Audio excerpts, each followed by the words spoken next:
Bienvenidos a todos. En esta oportunidad vamos a continuar con el conversatorio sobre la historia de la Corte Superior de Justicia de Arequipa. Mi nombre es Jaime Coaguila. Yo soy juez superior en la Corte Superior de Justicia de Arequipa y en esta oportunidad nos va a acompañar el doctor Francisco Miranda Molino, quien se ha desempeñado también como juez superior, vocal en esos tiempos de nuestra Corte de Arequipa.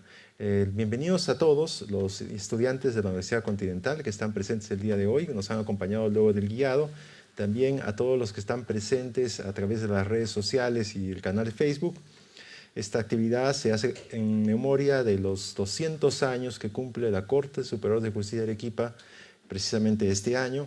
Las actividades son organizadas por parte de las comisiones, en este caso la Comisión de Capacitación, y con el apoyo de la Presidencia de la Corte Superior, que está a cargo del doctor Nicolás Izcarra Pongo.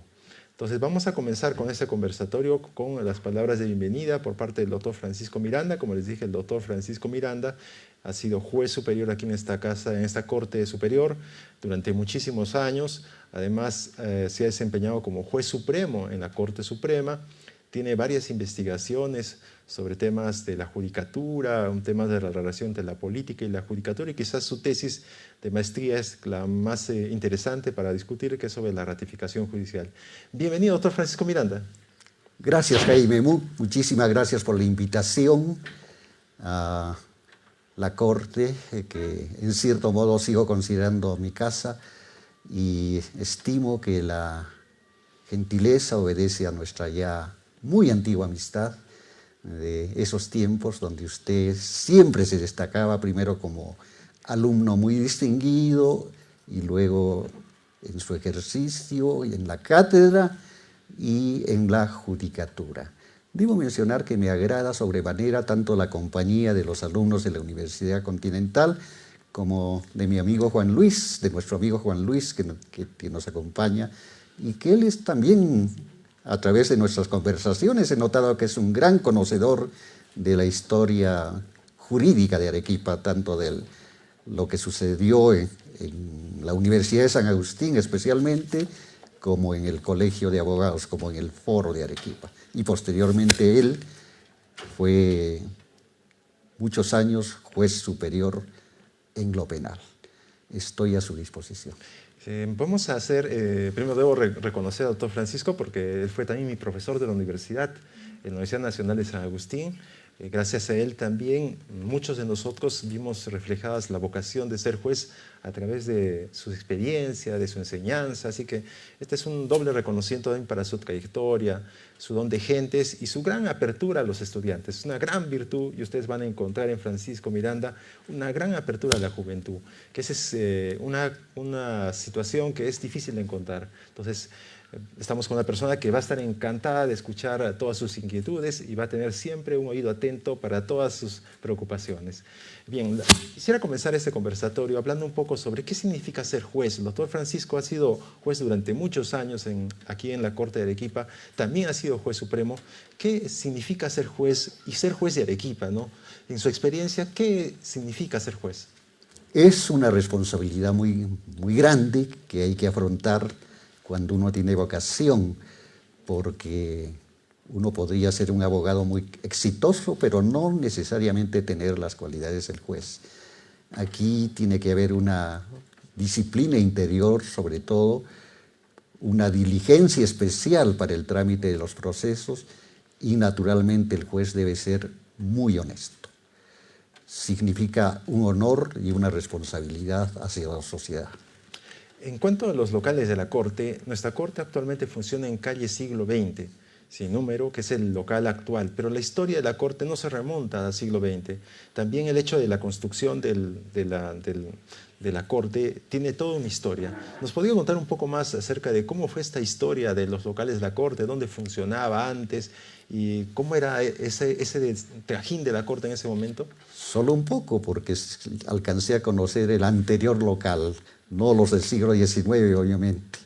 Eso está historiado en las obras de Rubén Bustamante Ugarte, del canónigo Martínez y de Mario Arce. Bueno, cuando yo era estudiante, e incluso mis inicios en el ejercicio de la profesión, la Corte funcionaba en la segunda cuadra de la calle San Francisco, que ahora ocupa lo que antes se llamaba Zona Judicial del Ejército y ahora se llama, ayúdenme, Tribunal Superior Militar Policial. Ahora se llama Tribunal Superior Militar Policial. O sea, sigue destinado a servicios judiciales, pero ya de la justicia militar, solo de la justicia militar. Y la razón es esta. Aquí tampoco tengo recuerdos muy vivos de eso. Este terreno era de propiedad del ejército. Incluso dicen que antes había un cuartel que se llamaba el cuartel de Santa Marta. Y el local de San Francisco pertenecía al Poder Judicial. Entonces hubo una especie de permuta. El ejército se dio este terreno, todavía era terreno, al Poder Judicial para que se construyera el local de la Corte, y la Corte se dio esa casa, era casa, al ejército para que ahí funcionen los tribunales militares. Esa es más o menos la historia. Era un local pequeño, mucho más pequeño que el actual, antiguo, muy antiguo. Allí funcionaban las salas y los juzgados, porque en esos tiempos todavía los secretarios de juzgados civiles, no los penales, los civiles, tenían sus oficinas en locales fuera del despacho, en otros locales, como los abogados, y ahí atendían con su personal, y ellos solventaban de su peculio los gastos de alquiler, etc. Era un local, repito, pequeño, no muy acogedor en esos tiempos. Alguna vez que hice una visita posterior, felizmente el ejército lo ha reparado, lo ha restaurado y está en buenas condiciones, pero claro, hay que tener en cuenta que las oficinas judiciales del ejército son mucho más pequeñas que el Poder Judicial de Arequipa. Ahí alcancé a hacer mis primeras defensas. Es una curiosidad. Yo que tenía, discúlpeme el señor profesor, yo que tenía de estudiante poca afición a lo penal, y resultó que por un azar, mis primeras defensas fueron penales. ¿Y cuál fue ese azar? Que una vez estaba ahí por el segundo patio de la Corte, y ahí encontré a un amigo, un compañero de promoción. Me dijo, quiero pedirte un favor. ¿Cuál? Que nos apoyes, que nos ayudes en una audiencia. Pero no sé nada de penal, le dije. Y me dijo, no te preocupes. Solo vas a decir, señor presidente, la Constitución prohíbe condenar a ausentes y pido que se reserve el proceso. Después descubrí que eso no era correcto, porque ausente o presente necesitaba defensa, y eso no era defensa precisamente. Pero mis inicios como abogado en la defensa fueron penales. Sí, y hay un auditorio aquí que es el más importante de la Corte Superior de Justicia de Arequipa, que se llama Álvaro Chocano Marina. Muchos se preguntarán, ¿quién es Álvaro Chocano Marina, no? El doctor Francisco nos va a explicar un poco qué importancia tiene el personaje de Álvaro Chocano Marina para nuestra Corte. Tiene mucha importancia. Yo puedo decir que fui amigo del doctor Álvaro Chocano Marina. Era una persona muy distinguida. Ingresó a la Corte de auxiliar. Él contaba que más o menos desde que él tenía 18 años e hizo carrera judicial hasta la Corte Suprema. Pasó todas las escalas, fue relator, juez civil, vocal de la Corte Superior. Lo eligieron presidente él cuando le correspondía, pero justo antes de que asumiera el cargo de presidente en posesión, lo promovieron a la Suprema. De modo que llegó a ser presidente electo, pero no pudo ejercer por su ascenso la presidencia de la Corte Superior. En Lima sí, en la Suprema, fue el año 81 presidente de la Corte Suprema. Y fue una especie de abanderado, de promotor incansable de las necesidades de la Corte de Arequipa. Por eso, en homenaje a esa condición y a sus cualidades personales, el año 94, me parece, la Corte de Arequipa acordó, cuando él ya estaba jubilado de la Suprema, designar con su nombre el auditorium de la Corte. También el doctor Francisco ha hecho investigaciones sobre la ratificación judicial y precisamente sobre eso es su tesis, ¿no? Ustedes saben que la tarea de ser juez no es tan fácil, no está sujeta a una serie de controles. Él nos puede contar un poco acerca de cómo es ser juez, cómo se elegían los jueces y luego cómo apareció la institución de la ratificación judicial. Bueno, antes los nombramientos eran por parte de los órganos políticos. Por ejemplo, para ser supremo, el presidente de la República proponía primero una terna, 3, y luego una decena, 10, y dentro de esa decena elegía el Congreso, al vocal o fiscal de la Corte Suprema.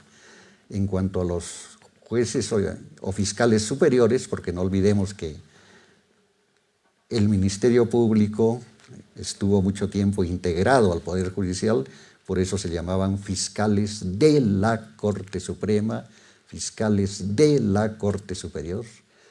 En cuanto a nivel superior, cuando había una vacante, quien proponía las ternas, había ternas ahí, era la Corte Suprema, y dentro de las ternas se nombraba el presidente de la República. Y en cuanto a los jueces, las ternas las proponía la Corte Superior y siempre las elegía el presidente de la República. Esto, desde luego, dio lugar a muchas críticas, ¿no? Hay una crítica famosa sobre los nombramientos judiciales, y ya muy antigua. Esa crítica fue de un famoso jurista en su memoria como decano del Colegio de Abogados de Lima. Me estoy refiriendo a Manuel Vicente Villarán, que criticaba ese sistema. Decía que el Ejecutivo, y en particular el presidente, tenía mucho poder. En cuanto a su cargo estaba el nombramiento, la promoción o el traslado de jueces y fiscales. Luego, las ratificaciones se implantaron en la Constitución del 20 de 1920, tiempo de Leguía, pero tuvieron antecedentes, propuestas o proyectos anteriores. La palabra que justificó las ratificaciones era que debía ser un medio para depurar, así hablaban, para depurar el personal judicial. Y se mantuvieron en la Constitución del 33, pero eran una espada de Damocles en realidad, porque a uno lo podían no ratificar sin que uno conociera la razón. Era en votación secreta y al juez o fiscal simplemente le comunicaban: usted ha sido ratificado, usted no ha sido ratificado. Es decir, había injerencia, podía haber injerencia, y de hecho la hubo, de carácter político, personal, los enemigos que no faltan, etc. Ese sistema, les decía, se mantuvo con la Constitución del 33, ratificaciones cada 5 años, y luego la Constitución del 79 más bien incurrió en una incongruencia. ¿Cuál fue esa incongruencia? De un lado, eliminó las ratificaciones, pero por excepción dispuso que cuando entrara en vigencia la Constitución, la Carta, el Senado ratificara a los vocales de la Corte Suprema, cosa que nunca había ocurrido. Los supremos no estaban sujetos a ratificación, y menos por un órgano político, y que posteriormente la Corte Suprema, eso sí ha habido, procediera a la ratificación de los demás jueces de la República. Luego, con la Constitución actual, se dispuso que las ratificaciones ya no estuvieran a cargo de la Corte Suprema. Hubo 2 innovaciones respecto al órgano, no la Corte Suprema, sino el Consejo Nacional de la Magistratura. Y la segunda e importante innovación es que se dispuso que también los supremos debían ser ratificados. Antes ellos ratificaban, pero no eran ratificados. De ahí en adelante los supremos son ratificados también, igual que los otros jueces, porque igual, finalmente, supremos, superiores, todos son jueces, todos somos jueces. Y bueno, la Junta, el Consejo Nacional de la Magistratura, más o menos a partir del año 2001, procedió a la ratificación de los jueces. A comienzos de 2001 empezó por ratificar a los supremos, y hubo ahí una purga mayúscula, casi se trajo abajo a la mitad de los supremos, ¿no? Cosa que causó, desde luego, sensación. Eso nunca había sucedido antes. Claro que hay que decir que buena parte de los no ratificados en ese tiempo, porque igual fueron ratificaciones que no tenían motivación, inmotivadas, y no se daba a conocer el porqué de la no ratificación. La mayor parte de ellos, cuando se acudió a la Comisión Interamericana de Derechos Humanos, propició una solución amistosa y buena parte de los no ratificados volvieron a ocupar sus cargos. También el doctor Miranda ha hecho una investigación sobre el control político y el poder judicial. Yo quisiera preguntarle ahora, ¿cómo ha sido esta relación política y el poder judicial? Siempre hay una relación de tensión, ustedes lo pueden ver actualmente, hay una relación de tensión entre los poderes del Estado, pero históricamente ha habido hitos, ¿no? Momentos en los cuales esta fricción ha sido muy fuerte. Y la segunda pregunta es, ¿y esto cómo se vio en Arequipa? Esta noción de fricción entre el poder político y el poder judicial, ¿cómo se vio en la Corte Superior de Justicia de Arequipa? A ver, primero en términos generales, sí, siempre las relaciones entre justicia y poder político han sido tensas, efectivamente, y a veces muy tensas, casi desde los inicios de la República. Por ejemplo, la primera Corte Suprema fue bolivariana, designada íntegramente por Bolívar, pero cuando cambiaron los vientos políticos, en la Constitución siguiente, en la subsiguiente, en realidad en la del 28, se dispuso una nueva forma de designación a los supremos, en el sentido de que cada departamento, el Perú se dividía políticamente en departamentos, debía designar un supremo, y eso determinó el cese de los anteriores supremos, que naturalmente protestaron y se consideraron despojados. Y después sabemos que la vida política del Perú, la vida pública en general, fue muy turbulenta, excesivamente turbulenta, y eso naturalmente no debía haber sido natural, pero esa tensión y esa turbulencia afectó al Poder Judicial.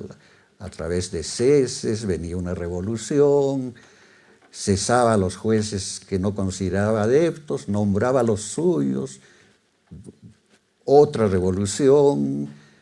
Ilustrativo es el libro, supongo que lo habrán leído algunos de ustedes, Las Revoluciones de Arequipa, que nos relata todos esos avatares políticos que repercutieron en el Poder Judicial.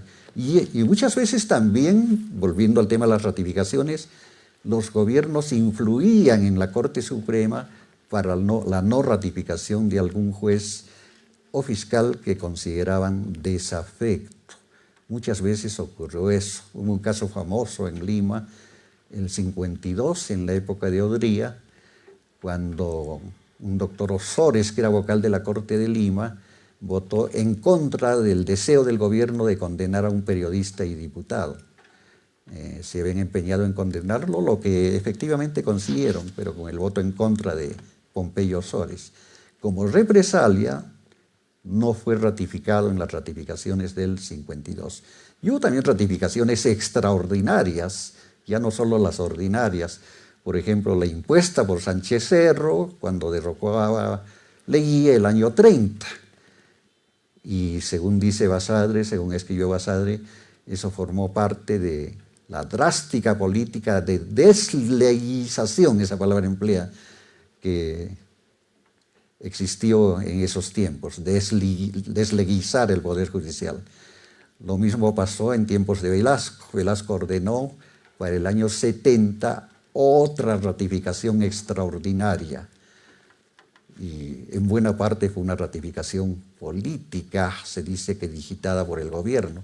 Y lo mismo sucedió en el 92 con Fujimori, a pesar de que la ratificación, ya no debía haber ratificaciones por la Constitución del 79, igual ordenó una ratificación extraordinaria. Y lo que sí recuerdo de esa ratificación extraordinaria es que, a diferencia de las anteriores, se dio a lo largo de casi todo el año. Y Arequipa fue la última corte o el último distrito judicial en que la Corte Suprema ratificó. Creo que acá vinieron de visita en noviembre y procedieron a ratificar o no ratificar. De modo que efectivamente hubo fuerte influencia política, y no solo en dictaduras, también en democracia. Por ejemplo, he relatado lo que dispuso la Constitución de 79, una ratificación extraordinaria por el Senado El Senado voló a por lo menos la mitad de la Corte Suprema, en su mayor parte por motivos políticos. En el segundo gobierno de Belaúnde. No digo que Belaúnde sea responsable, pero así sucedió. Y lo mismo en cuanto cayó Fujimori a comienzos del 2001, ya en tiempos de Paniagua, en ratificación no ratificaron a la mayor parte de la Corte Suprema y en las ratificaciones sucesivas no ratificaron a buena parte del personal judicial. Arequipa fue en general respetada en las ratificaciones, con algunas excepciones. En las primeras ratificaciones ratificaban prácticamente a todos los vocales y fiscales de Arequipa, donde afectaron a la Corte fueron en las ratificaciones posteriores al 2001. Más de la mitad o la mitad de jueces de Arequipa no fueron ratificados. Felizmente, la mayor parte de ellos también volvieron por consecuencia de ese acuerdo amistoso que mencioné hace poco. Sí, una serie de preguntas rápidas para ir terminando la entrevista y el conversatorio. Quisiera preguntarle al doctor Francisco, si recuerda algunos nombres de algunos jueces célebres de Arequipa, que sean de la Corte Superior de Justicia de Arequipa, para que ustedes tengan memoria de cuáles serían los más importantes. Claro, hubo en el siglo XIX, comienzos de la República, dos próceres. La Corte también tuvo próceres. José María Corbacho y José Luis Gómez Sánchez. Luego en el siglo XX hubo jueces muy importantes. Comenzaré por tres jueces historiadores. Claro, no coincidieron al mismo tiempo, pero fueron historiadores muy distinguidos.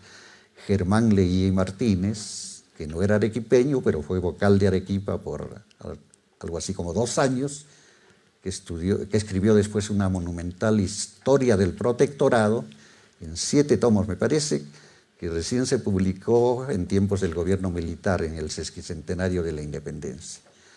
Luego otro vocal historiador fue Francisco Mostajo, él sí muy conocido, historiador principalmente de Arequipa, y luego Guillermo Segarra Meneses, que escribió un libro, Arequipa en el paso de la colonia a la república. Otros jueces distinguidos ya como jueces del siglo XX fueron Pedro Germán Delgado, que después pasó a la Suprema, y Manuel II Núñez Valdivia, que fue muchos años catedrático de Derecho Internacional Privado de San Agustín. Luego fue nombrado fiscal de la Corte de Arequipa, actuó en lo penal, ahí intervino en procesos célebres y todavía, por los más antiguos, es recordada su habilidad, su energía. Posteriormente fue vocal, de fiscal se pasó a vocal, luego llegó a la Suprema y fue presidente de la Corte Suprema. Yo alcancé todavía a conocer, a escuchar elogios de su persona, muchos años después, muchísimos años después, por quienes siendo empleados, así se llamaba antes a los auxiliares, trabajaron con él en la Corte Suprema. ¿Nos podría contar una anécdota histórica de un personaje arequipeño, un juez, alguna anécdota que su memoria acompaña? Bueno, la de Pedro Germán Delgado, ¿no? Es una anécdota que fue más o menos conocida, que él, cuando era juez, se dio cuenta de que había incurrido en una irregularidad procesal que perjudicaba a los litigantes. ¿Y qué hizo? Declaró la nulidad de la resolución y se sancionó él mismo. Se puso una multa por la irregularidad involuntaria en la que había incurrido. ¿Y una anécdota personal cuando era juez, doctor Francisco? Bueno, hay varias. Más recuerdo las de penal que las de civil. Mencionaré 2 casos que conocí en mis inicios. A los pocos días de incorporarme a la sala penal, de pronto un trabajador que era mi contemporáneo, Patricio Moscoso, recuerdo que colocó en mi escritorio un expediente muy voluminoso y me dijo: te han nombrado vocal instructor en esta causa. La estudié para ver de qué se trataba y era un proceso penal recién iniciado que se seguía contra un juez y 2 fiscales de Arequipa. Me tocó investigarlo.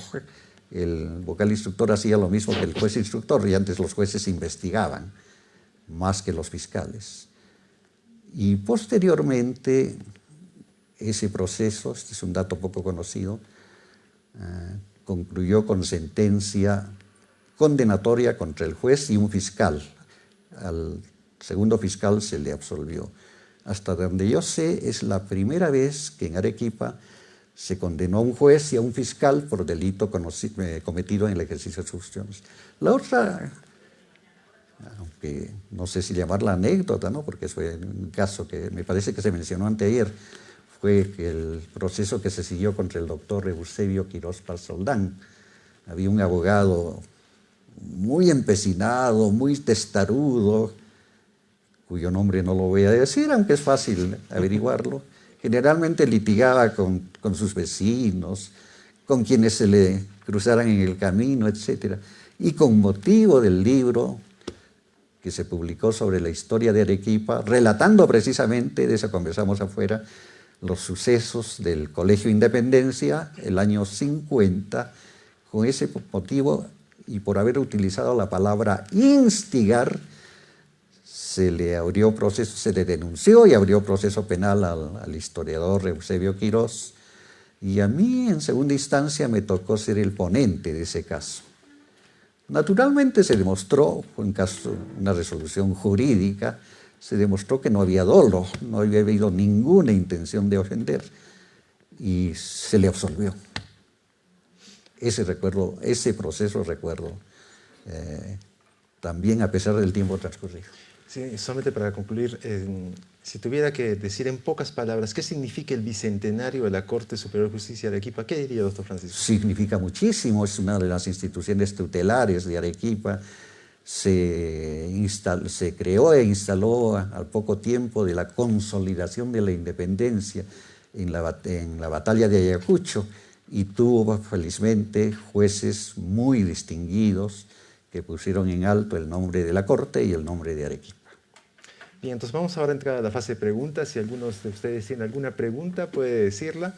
También estamos abiertos a las preguntas que tengan en línea, el público que está viéndonos por las redes sociales. Los estudiantes de la Universidad Continental, ¿tienen alguna pregunta? Por favor, la señorita, primero. Sí, bueno, ante todo, muy buenas tardes con todos los presentes.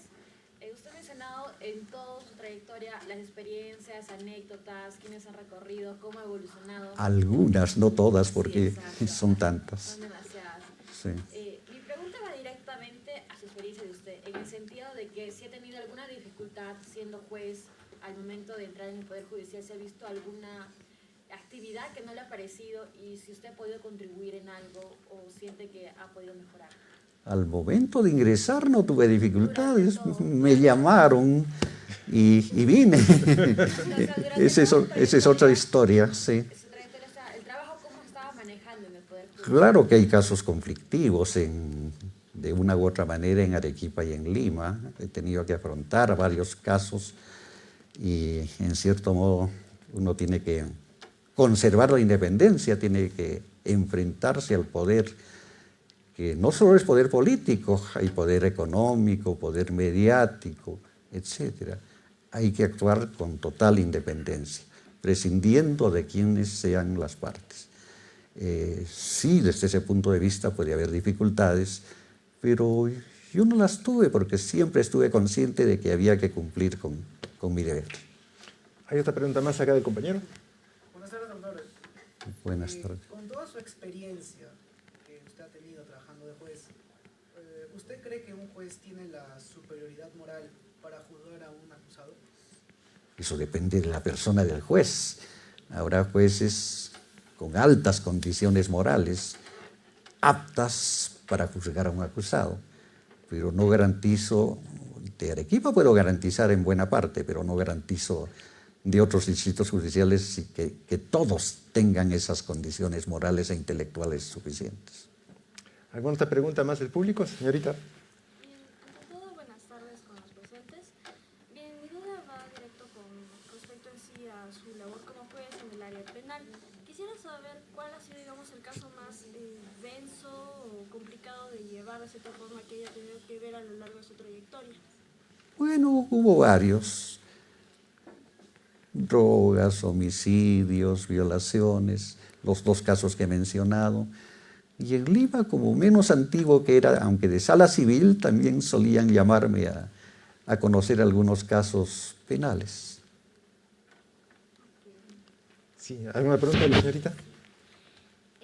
Ahora usted ha mencionado que las audiencias la mayoría son virtuales, ¿no? Por el tema de que en su momento hubo la COVID-19 y se enfrentaron nuevos retos para poder brindar justicia y se hizo las audiencias de manera virtual.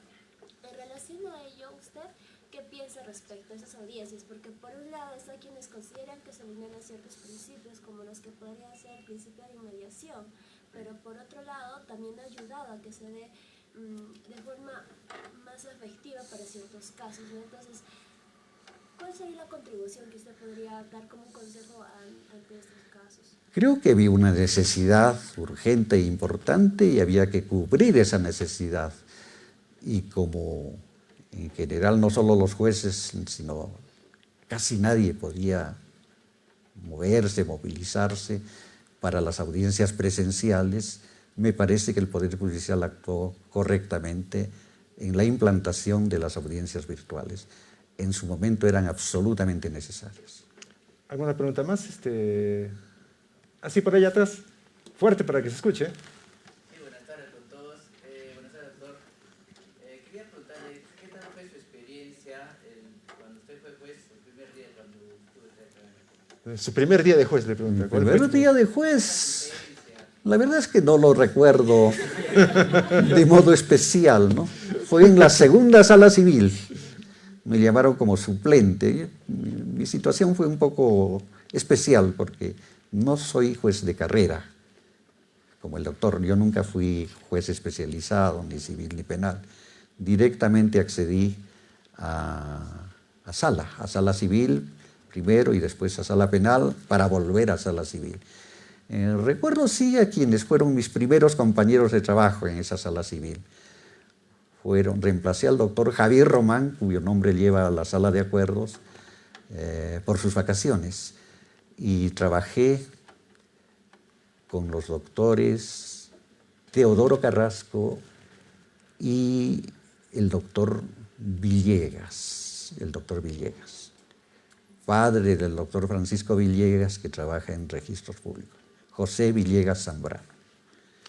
Y recuerdo al primer relator con el que trabajé, para ampliar esos recuerdos, fue el doctor Max Rivera, actual juez superior de Arequipa. Y el primer secretario de esa sala era el doctor Velázquez, Alberto Velázquez, lamentablemente ya fallecido.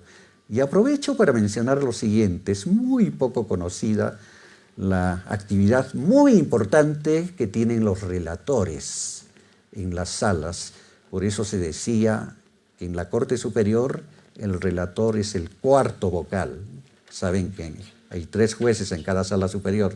Y en la Corte Suprema se decía que era el sexto vocal, porque en las salas supremas trabajan con 5 jueces. Es muy importante. Y Arequipa tuvo relatores muy distinguidos. Uno de los más antiguos que recuerdo, que incluso publicó artículos con sus recuerdos de relator de Arequipa, fue el doctor Héctor Cornejo Chávez, conocido como autor de libros de Derecho de Familia y conocido como político, aunque discutido como tal. Él, recuerdo que publicó en La República en los años 90 un artículo de sus recuerdos como relator. Y el relator sabe las interioridades de la sala, pues. Y algo de eso tradujo el doctor Cornejo Chávez, aunque no los nombró, pero puede ser fácil deducir quiénes eran respecto a los jueces con quienes trabajó. Escribió: uno era muy trabajador, otro solo firmaba lo que le presentaban, y el otro ascendió por motivos políticos. Y hay relatores que accedieron a ser jueces superiores, aún actualmente, mencioné uno de ellos. Y debo mencionar de modo especial a una relatora muy distinguida en actual servicio, la doctora Melba Contreras, que hace muchos años desempeña esa función en la primera sala civil y lo hace con gran eficiencia, con gran laboriosidad. Bien, en las redes sociales también hay preguntas, nos están viendo a través de Facebook, y la pregunta es, ¿qué diferencia hay entre los jueces bicentenarios con los centenarios? ¿Hay algún ADN en común? Debe haber, claro, la continuidad histórica, aunque yo no conocía a los centenarios, solo por historia, pero es la continuidad acerca de haber trabajado y trabajar en la Corte de Arequipa. Hay otra pregunta más de redes sociales. ¿Qué jueces supremos arequipeños nos podría mencionar que han trascendido en la historia? A ver, primero comenzaré con los fiscales de la Corte Suprema, porque fueron muy distinguidos los del siglo XIX a nivel nacional. José Gregorio Paz Soldán y Manuel Toribio Ureta. Paz Soldán también antes fue fiscal de Arequipa, muy distinguidos, luminarias, junto con otros fiscales de comienzos del siglo XX. De jueces supremos hay varios, mencioné a los próceres, luego algunos estadistas, muchísimos ocuparon cargos políticos cuando ello era permitido. Mencioné también a Pedro Germán Delgado y a Manuel II Núñez Valdivia. Por esos tiempos hubo otro juez muy distinguido, alabado por García Rada en sus Memorias de un juez. Me refiero a José Miguel de la Rosa, que se distinguió tanto en la Corte de Arequipa, donde trabajó muchos años, y luego en la Corte Superior de Lima, aunque él no llegó a la Suprema, debiendo haber llegado a la Suprema.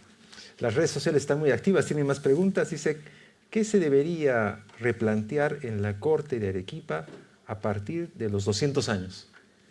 Se debería, no diría replantear, porque entiendo que el tema está ya planteado, pero se debía incidir en el tema, por ejemplo, de la celeridad procesal. Y tal vez se podría plantear, eso sí, una especie de redefinición de las competencias judiciales para evitar que algunos órganos jurisdiccionales estén sobrecargados y otros no tanto. Otra pregunta de redes sociales, ¿qué episodios o sucesos históricos han marcado la trayectoria de la Corte Superior de Justicia de Arequipa en la consolidación de su independencia judicial? Una pregunta bastante larga. Bastante genérica, sí, habría que ver, que revisar episodio por episodio, ¿no? En general, por ejemplo, en los golpes militares no era muy prudente pronunciarse por parte de la Corte. Hubo algunas excepciones y hubo algunas inconsecuencias también cuando aplaudieron el golpe de Benavides contra Billinghurst. Mencionaré algo que se cita en el libro de Mario Rommel. Cuando se produjo el golpe de Estado en octubre del 48, el de Odría contra Bustamante, Odría todavía permanecía en Arequipa, porque en Arequipa fue el golpe. Y hubo un debate en la sala plena acerca de si era conveniente visitar o no al nuevo golpista, ¿no?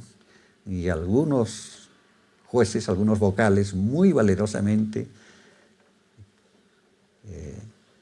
expusieron su punto de vista de que ellos no iban a ir a esa visita de cortesía. Recuerdo a Manuel Suárez Polar, a Luis de Taboada y Bustamante, que era penalista, profesor de la UNSA y después de la Católica, y a 2 o 3 más. ¿Alguna pregunta más para terminar? Ya, vamos a hacerla rápido para terminar así, señorita. Sí, buenas tardes con todos. Desde su punto de vista, ¿qué aspecto debería desarrollar más un estudiante de Derecho, ¿no? Usted, gracias a toda su trayectoria y su amplia experiencia, ¿qué debería desarrollar más un estudiante de Derecho y qué consejos nos daría? Recuerdo lo que escuché a José Luis Bustamante y Rivero, que fue el orador de fondo en la ceremonia por el sesquicentenario de la Universidad de San Agustín, fue en el Teatro Municipal. y se dirigió a los estudiantes con mucho énfasis. Él ya tenía más de 80 años, pero fue un magnífico discurso, muy enérgico, y dijo más o menos: el estudiante debe estudiar, sobre todo capacitarse vía el estudio. Y yo agregaría ello: claro que debe estudiar, claro que debe leer libros, claro que debe seguir a sus profesores. No seguir para repetir, sino para examinar críticamente lo que hay en libros, lo que dice el profesor, etc. Pero también, algo importante, debe saber razonar, debe tener pensamiento crítico y criterio jurídico, actuar con criterio jurídico, porque puede haber algún caso en que uno estudia mucho, pero no sabe interpretar. En ese caso no avanzamos mucho. La pregunta final, sí. Buenas tardes, Andrés. Buenas tardes. Quería preguntarle, ¿cómo usted a su trayectoria, cómo, no quisiera faltarle respeto, pero cómo se vivió en esos tiempos de terrorismo, Sendero Luminoso? O sea, ¿cómo afectó esto a la Corte Superior de Justicia de Arequipa? Esto lo digo porque actualmente nuestra sociedad, nuestro mundo está sufriendo cambios, pero cambios muy grandes, y estamos a un hilo de que nuestro tejido social se rompe. Inteligencias artificiales, guerras en el mundo, más que todo en eso nuestro actual gobierno. Bueno, era una época difícil, y eso me da pie a que diga que yo viví, en general, no solo por el terrorismo, tiempos muy difíciles. La intervención en tiempos de Fujimori, claro, donde pusieron a un marino como prácticamente interventor del Poder Judicial. Y luego los tiempos posteriores a Fujimori tampoco fueron nada fáciles. Ya les relaté lo relativo a las ratificaciones, donde todo el mundo era sospechoso, y uno podía estar fuera de la corte sin motivo aparente. En el terrorismo recordarán o habrán leído que se crearon los tribunales sin rostro. Pero eso en buena parte era una ficción, porque en el caso de Arequipa, los jueces que sabían que se dirigían a Socabaya, al penal de Socabaya, tenían que salir por el patio, y si uno quería saber qué juez iba a participar en una audiencia, bastaba pararse en el patio y ver quiénes salían. Eso de sin rostro era muy relativo, muy relativo. Al comienzo dicen, no me consta, pero dicen que se tendía a condenar a casi todos. Pero después sí me consta que varió la situación. Hubo varias absoluciones y condenas. Yo recuerdo una condenas fueron, que fue aceptada por todos. Estuvieron conformes todos los acusados, una situación bien rara, y estuvo conforme el fiscal. Bien, entonces vamos a concluir el conversatorio, entrevista que hemos tenido con el doctor Francisco. Se agradece mucho la presencia de la Universidad Continental presencialmente el día de hoy, luego del guiado. Y también agradecemos mucho a las personas que están conectadas en redes sociales, que han tenido la gentileza de intervenir y participar activamente en este conversatorio. Mañana nos veremos con otro conversatorio, que es la tercera parte de la historia de la Corte Superior de Justicia de Arequipa. Así que muchas gracias por su atención y gracias a todos. Un aplauso para el doctor Francisco. Gracias.